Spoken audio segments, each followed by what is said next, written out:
میں ینفع الناس بہترین بندہ وہ ہے کہ جڑا لوگاں واسطے نفع بخش ہو،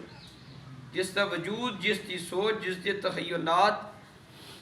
زبان دے نال جڑا بندہ دوسرے نو نقصان نہ دے بلکہ دوسرے بندیاں واسطے فائدہ مند ہے۔ تو فرمایا خیر الناس من ینفع الناس، لوگاں چوں بہترین وہ ہے جڑے لوگاں واسطے اچھا ہے۔ اگر اس تناظر دے نال بھی انہاں نوں دیکھا جائے تو ماشاءاللہ صرف اپنے پنڈ ہی نہیں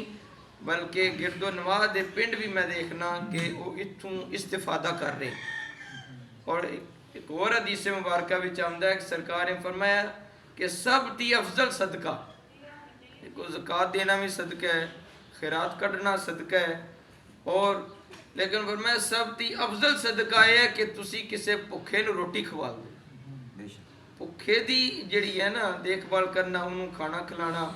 یہ سب دی افضل صدقہ ہے۔ اس کے علاوہ بے شمار اس تے موضوع تے حدیث مبارکہ نے علامہ صاحب موجود نے، تے میں گزارش کراں دا کہ چاہندے کہ ایسا ہی موضوع تے غریب پروری اور انسانیت دی جڑی ہے خدمت، اس سے ہی موضوع دے حوالے دے نال چاہندے کہ معروضات ساڈے پیش گوش گزار کر دینے۔ اللہ مدد